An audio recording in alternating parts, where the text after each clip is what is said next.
Hi everyone, and welcome to Horror Spectator. If you're new here, consider subscribing. We dive deep into the darkest, most chilling real-life horror stories out there. And if you're a returning viewer, I'm so glad to have you back, friend. In this video, we're diving into two stories of people who were caught in a blizzard while they were deep in the remote Appalachian mountains. Miles from help, with almost no way to call for assistance. Being trapped out there, in that kind of cold, with the wind wiping out any sense of direction. It's the kind of situation where even a small mistake can turn deadly. Now, dim the lights, get comfortable, and let's head back into the mountains. And remember, viewer discretion is advised.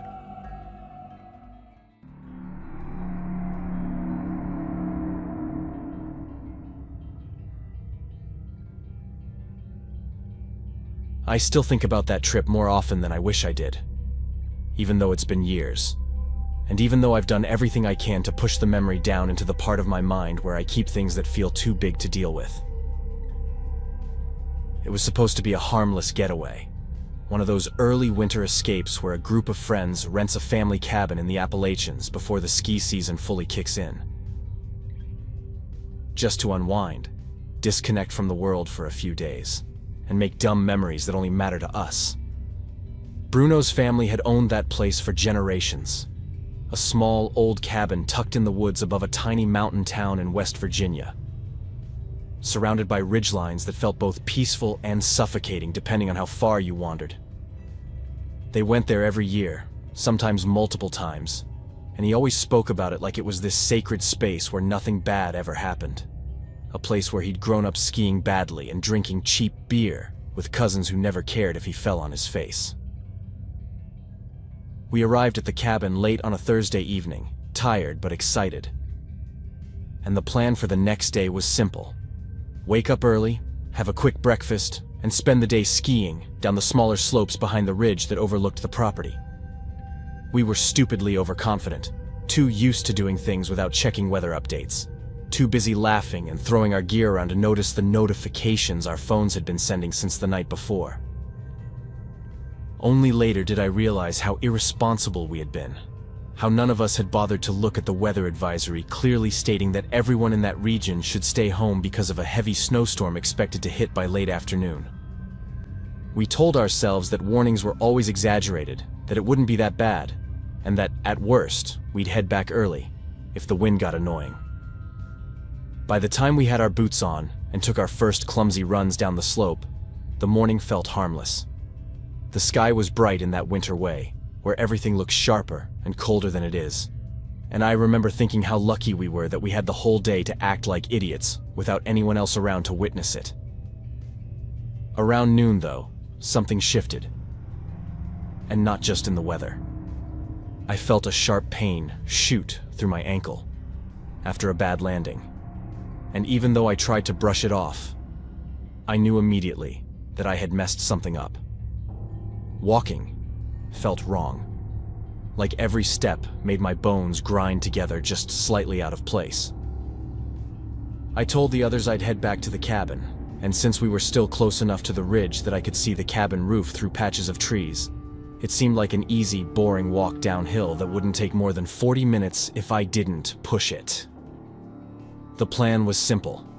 I'd get back, rest my foot, warm up, maybe make tea, and wait for them to return within an hour or two at most. Nothing about that sounded threatening. Nothing about it felt like the beginning of something I'd still be thinking about decades later. When I reached the cabin, I locked the door behind me out of habit more than caution. And I remember how the silence inside felt heavier than usual. Like the storm had already started pressing against the walls, long before the first flurries appeared. I spent the next hour limping around the place, trying to familiarize myself with where everything was, since I'd never stayed there before. Opening drawers and cabinets and closets, just to distract myself from how strangely uneasy I felt being up there alone. It wasn't a fear of the woods or the isolation, not exactly. It was more the awareness that I didn't have the experience the others did, that I wasn't used to being in places where the nearest help was miles away and the phone signal came and went like a breathing thing. Bruno had the satellite phone in his pack, so if something happened, I was stuck with the regular cell that only worked when it felt like being generous. Snow began falling harder outside, sticking to the window frames and piling against the porch railing, but I kept assuming they'd be back soon. Then an hour passed, then another. I watched the light fade behind the ridge, watched the forest grow darker and heavier, and the more I stared out the window, the more I felt a cold I knew wasn't coming from the broken weather strip under the kitchen door. I tried calling them, texting, refreshing the signal, holding the phone in the corner of the cabin that Bruno had said sometimes caught a bar or two, but nothing went through. The wind was starting to howl, not violently yet, but enough that I kept glancing at the tree line and imagining shapes moving between the branches. By the time night hit for real, I was almost sick with worry. My thoughts kept cycling through the same scenarios, one of them slipping, another getting lost, all of them stuck in the storm with temperatures dropping fast. I tried reasoning with myself, telling the logical part of my brain that they were experienced enough to handle this. But the truth was that the storm was getting bad fast, much faster than we had expected, and the silence in that cabin felt like a weight pressing into my lungs. Around 8 p.m., when I'd already convinced myself something horrible had happened, my phone buzzed, startling me hard enough that I dropped it on the couch.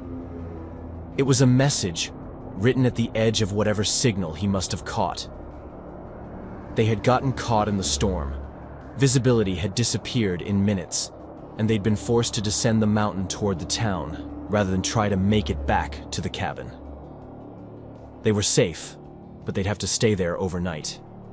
He included a rushed explanation of the cabin basics, where the firewood was kept, which switch controlled the backup generator, where the emergency blankets were, though I had already found most of it while nervously pacing earlier.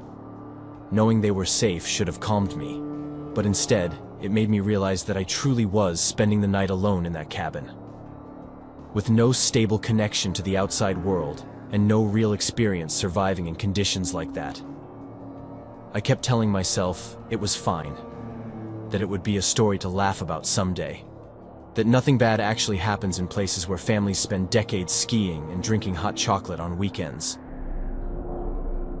Still, I made sure all the windows and doors were locked, lowered the shutters, and double-checked every latch. Then, I started a fire, sat close enough to feel the heat, and tried not to think about how big the shadows in the corners looked when the flames flickered. But I miscalculated the firewood. I told myself the pile of logs beside the hearth would last longer, that I'd grabbed enough earlier while inspecting the cabin. But less than an hour later, the fire was shrinking, cracking softly as the last logs burned down. I knew how quickly the temperature could drop once the fire went out, and with the storm building into something loud and relentless, the idea of letting the cabin get cold felt like a mistake I couldn't afford. So I convinced myself I had no real choice but to head out to the woodshed for more. The woodshed wasn't far, maybe 30 or 40 feet from the cabin. Still, the moment I opened the door, the wind felt like a shove to the chest, sharp and thick with snow. I held my flashlight low to avoid blinding myself with the reflection, kept my hood tight around my ears, and moved as fast as I could without slipping. The shed was barely more than a small, crooked outbuilding, with wooden walls that looked patched and soft from decades of storms. I shoved the door open, stepped inside, and breathed out the first semi-calm breath I'd taken since the message. I filled my backpack with as many logs as it could handle, counting the seconds in my head and telling myself I'd be inside by the time I reached 50. but when I swung the shed door open to go back to the cabin, my stomach dropped so fast it made me nauseous. The snow outside wasn't smooth anymore. There were footprints, deep, fresh ones, and I knew instantly they weren't mine. For a moment I stood frozen, my breath fogging so hard it felt like I was hyperventilating, and then my body moved on its own. I stepped back into the shed and shoved the door closed, locking it with a rusted latch that looked like an inconvenience more than actual protection. My heart was pounding so violently I could feel it in my fingertips. The footprints were too big, too heavy, spaced like someone walking slowly, deliberately. And there was no reason for anyone to be near that cabin.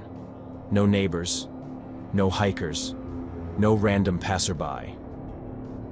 If someone approached in a storm like that without calling out for help, they weren't there by accident. I lowered myself to the small, cracked window and peeked through the glass. At first, I didn't see anything through the white blur of the storm. But then a shape emerged near the back of the cabin. A man dressed head to toe in black winter gear, with some kind of headlamp creating a pale circle of light around his face. He was testing the rear window frame, as if checking for weaknesses.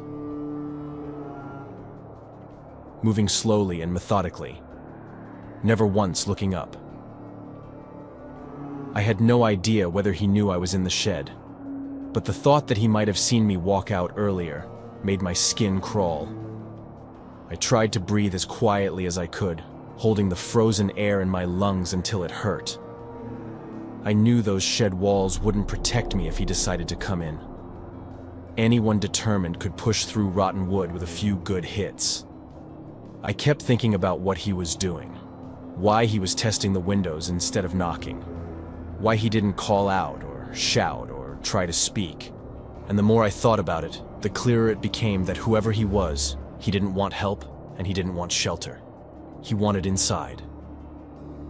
I waited until he disappeared from my line of sight before trying to think logically, which was almost impossible with how hard my hands were shaking. If I was going to make it back inside the cabin, I needed to leave the shed without him seeing me. But when I looked again, hoping he had moved deeper into the storm, I saw him appear suddenly near the front of the cabin instead. Either he was impossibly fast, or there were two of them.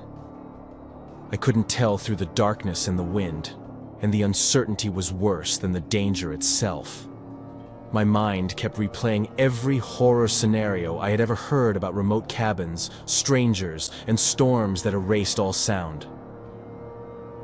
He was testing the front door now, pulling at the handle, pushing his shoulder against the frame. Even through the wind, I could hear the faint thud of his weight hitting the wood, and I felt my pulse spike so high I thought I might pass out. I ducked fast to avoid being seen through the window, crouching low enough that the cold from the shed floor seeped straight into my bones. I had no plan, nothing, besides the desperate desire to stay alive, and the fear that every second I stayed there made it more likely he'd check the shed next.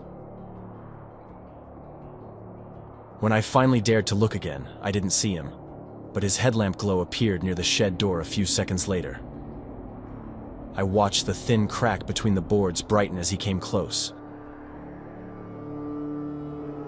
And then I saw his shadow crossing back and forth, like he was listening, or deciding whether to try the door. He touched the handle and pushed, and the old wood creaked under the pressure. It wouldn't take him long, maybe seconds. I searched the shed frantically for anything resembling a hiding place. But there was nothing besides stacks of wood, tools on walls, and an old tarp that wouldn't hide a person. I kept imagining what he'd do if he opened the door and saw me standing there.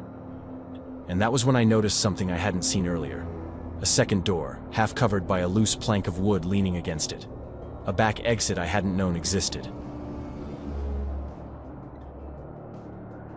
My hands were shaking so badly I dropped the first key I tried, then the second, and I could feel tears of frustration and fear burning behind my eyes. The third key turned, The relief hit me so hard my knees buckled. I opened the door as quietly as possible, stepped out into the storm, and forced myself not to look back. I heard the shed door crack as he finally forced it open, just as I started running. The snow swallowed every sound I made, which was the only reason he didn't catch me in the first 10 seconds. I sprinted through the darkness, the key to the cabin clenched so hard in my fist that it cut into my palm. And when I reached the porch, I risked a look back. He saw me. I watched him turn, hesitate for half a second, then break into a run straight toward me, the headlamp jerking violently with each step. I didn't think. I opened the cabin door, threw myself inside, locked it, and dragged anything heavy I could grab in front of it. A dresser, a bench, part of the coat rack, pushing furniture with the kind of strength that only panic creates. I could hear him hitting the door, each impact rattling the frame. I knew none of it would hold forever. My hands found the handgun Bruno kept hidden above the fireplace, and without allowing myself to hesitate, I fired a single round into the cabin ceiling. The sound exploded through the room, sharp enough to make my ears ring and my skin vibrate. Silence followed. His hits stopped immediately. The wind raged outside, but nothing else moved. No footsteps, no breathing, no headlamp glow. The only sound was the storm shaking the shutters. I didn't dare open the windows or move the barricade. I sat on the floor with my back against the couch, feeding the fire whenever the flames dipped, keeping the gun across my lap, trying to control my breathing and listening for anything that wasn't the storm. But the wind swallowed everything and made the world outside feel impossibly far, like I was staring into a void with no way to know if something was staring back. I only let myself breathe again when, hours later, sometime around 2 in the afternoon the next day, I heard familiar voices calling from outside. My friends. I practically collapsed when I heard them. The police came soon after, hiking their way up with equipment and disbelief written across their faces. They investigated everything, the footprints, the broken shed door, the marks on the cabin entry, but the storm had covered whatever tracks might have told the full story.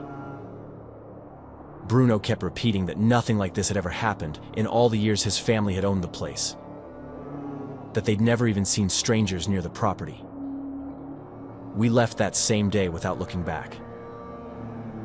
I don't know if the man was alone, or why he was there, or how long he'd been watching the cabin before I noticed the footprints. I don't know what would have happened if I'd been slower, if the back door hadn't existed, or if the gunshot hadn't scared him off. All I know is that the memory still sits in my chest like a cold stone, and I haven't gone back to the Appalachians since.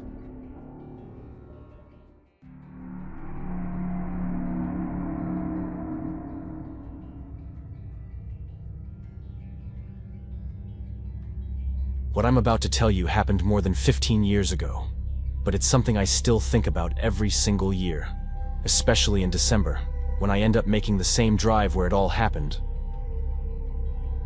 I had been on the road for nearly 9 hours, driving from North Carolina up to West Virginia to spend Christmas with my family. It was a trip I made almost every year, usually without incident, but that afternoon the weather reports had started flashing warnings about a sudden winter storm pushing across the mountains.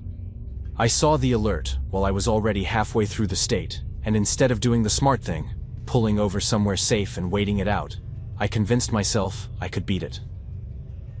I kept thinking about how close I was. Less than 2 hours from home. I told myself it would be stupid to stop now, stupid to pay for a motel when my own bed was waiting for me. That decision, which felt small and harmless at the time, turned into one of the biggest mistakes of my life. The deeper I drove into the mountains, the darker it became. The sun dropped faster than I expected, swallowed by clouds that looked like they were tearing across the sky. It wasn't even snowing heavily yet, but the wind was brutal, violent enough that I could feel it pushing against the side of my car, shoving me a few inches across the lane whenever I passed through exposed stretches of highway. Every time the road curved around an open ridge, it felt like I could lose control entirely. My hands were locked on the wheel, knuckles stiff, stomach clenched. I kept telling myself to turn around, go back the 40 minutes to the last little town I'd passed. But I knew 40 minutes in normal weather meant more than an hour now. And every mile I drove deeper into those mountains made going backward more impossible. But driving forward didn't feel much more possible either. I had put myself in a corridor with no exits. It wasn't panic yet, not at first. But every old story I'd heard growing up about people freezing to death in their cars started pulling at the edges of my mind. It's not an uncommon fear if you grow up in a place like that. You hear things. You learn what can happen to people who make stupid decisions on winter nights. I was one of those people now. By the time the sky went fully black, the snow had thickened into a steady curtain, and I had slowed to a crawl. I'd long since given up trying to track the road by any kind of visibility. I was following the vague glow of my headlights against the edges of the guardrails, and praying I didn't drift too far. Eventually, I had no choice but to pull over completely. I checked my phone again, still no service. I cursed myself repeatedly, genuinely angry at how arrogant I'd been. I'd put off buying a satellite phone for years, even though I drove through remote areas all the time. I'd convinced myself it wasn't necessary. I'd convinced myself I knew these mountains like the back of my hand. I sat there in the dark, heartbeat thudding in my ears, trying to figure out what the hell I was supposed to do. The wind rocked the car. Snow piled slowly around the tires. My mind kept circling the same thought. If this car dies, I die with it. I was still staring into that pitch-black road when faint lights appeared far behind me. Headlights cutting through the storm. I've never felt relief hit that hard. It was like every nerve in my body jumped awake at once. But right behind that relief came a sliver of doubt. Out here, people are careful, suspicious. Most drivers don't stop for strangers in storms, not because they're cruel, but because they've learned to be cautious. And if this car passed me by, I didn't know what I'd do. Still, I wasn't letting the chance slip by. I forced my stiff legs to move, opened the door, and stepped out into the storm. The cold slapped me instantly, but I waved my arms anyway, hoping, begging that the driver would notice. To my shock, the vehicle slowed immediately. It was a big truck, clearly made for winter roads like these, and the driver lowered the window as he pulled up beside me. Something felt wrong with him the moment I saw his face. Not anything specific, nothing I could point to. Just that instinctive twist in the gut that tells you a person isn't quite right. A kind of wrongness that you can't logically justify but also can't ignore. But logic didn't matter. My options were to get in or freeze to death. So I climbed inside. He started talking right away. Not the quiet, cautious type of man you expect to meet on a mountain road at night. If anything, he was too talkative, too cheerful. The kind of person who forces friendliness into every sentence, filling the air with an energy that feels manufactured, like he was trying to preemptively convince me that everything was fine before I'd even had time to think otherwise. I answered him politely, keeping my tone neutral, but something about the conversation unsettled me. His questions weren't strange on the surface. Where I was coming from, where I was headed, who I was spending the holidays with. But the way he circled around them felt intentional, like he wanted to confirm whether or not someone was expecting me soon, whether or not someone would come looking if I didn't show up. The question that tipped me from uneasy to alarmed came when he asked if the people waiting for me knew exactly where I was. Not just that I was nearby, whether they knew I was here, right now, on this road, in this storm, in this truck, with him. My pulse kicked up hard. He must have seen something change in my eyes, because his expression shifted just slightly.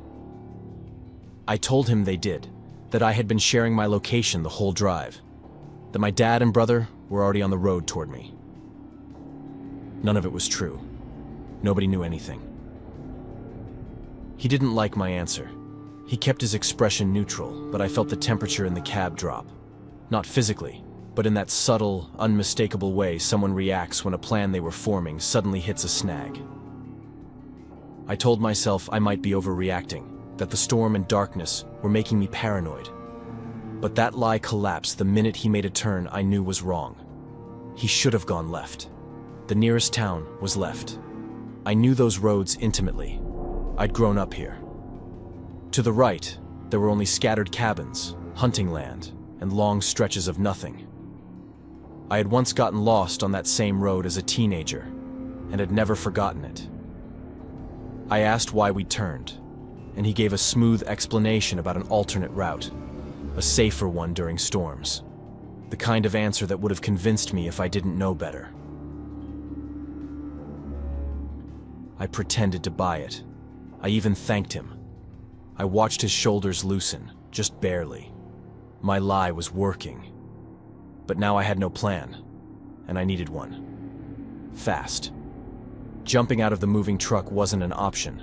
Running into the woods would kill me faster than he could. The only remotely possible strategy was to catch him off guard and use something, anything, in that truck against him. I figured a man like him, driving through the mountains at night, probably had tools, maybe snow gear, maybe even weapons. The back of that truck was my only hope. I just needed an excuse to make him stop. The first thing that came to mind was claiming I needed to piss. Desperately. He hesitated, suggested I wait, said we were close. I told him I couldn't, that I had a medical issue. Eventually, he pulled over. The moment the truck slowed, I bolted toward the back. I prayed the storage compartment was unlocked. It was. In the second it took me to lift the door, I heard him shout and start coming after me. But I'd been faster. My hand closed around the first thing large enough to defend myself. A shotgun. He reached me just as I turned. I brought the butt of the gun up and slammed it into the side of his head. Harder than I meant to. My heart was hammering. For a moment I just stood there, staring at him splayed unconscious in the snow, trying to piece together what the hell to do next. The contents of the truck didn't make me feel better. Fuel cans, rope, duct tape, random junk shoved into bags with no clear purpose. Practical items for the mountains? Sure. But also the kind of things you'd expect to see in a true crime documentary about a killer's kit. A sliver of doubt tried to wedge itself into my mind. Maybe he really had just been a weird but harmless local. But no. Him turning down that road had told me everything I needed to know. I found rope and tied him to the back seat of his own truck. I wasn't an expert, but I'd been a Boy Scout long enough to know how to make a knot that wouldn't come loose. My hands were shaking, but I forced myself to focus, to get into the driver's seat, to start the truck, to point it back toward home. The drive felt endless. Every bump made me think he might wake up. Every shadow made me think he'd get free. Every silence made me fear I'd made a massive mistake and was about to be the one arrested. I called my brother when I got close enough to pick up a signal, voice shaking as I told him I needed help. He didn't hesitate. He was already outside when I pulled into my parents' driveway. He took one look at the man tied in the back and recognized him instantly. He said the guy was a carpenter from the area and that a tourist had accused him of attempted kidnapping a couple years back. Nothing had come of it officially, but the story had spread enough that most locals kept their distance from him. Some believed the tourist, some didn't. But everyone agreed the man gave off a bad feeling. My brother said we'd drive him somewhere secluded and leave him there with a warning. One written clearly enough that he wouldn't misunderstand. A threat I hated making. But at that point I understood too well how close I'd come to disappearing in those mountains. For days afterward I expected a knock on the door. or the police showing up, or the man himself coming back for revenge. None of that happened. 15 years have passed now. I still won't drive mountain roads in bad weather. And I never heard another thing about him. But every year around Christmas, when I'm driving home again, I think about that night, those dark roads, that storm, that man. And I remind myself how easily everything could have ended differently.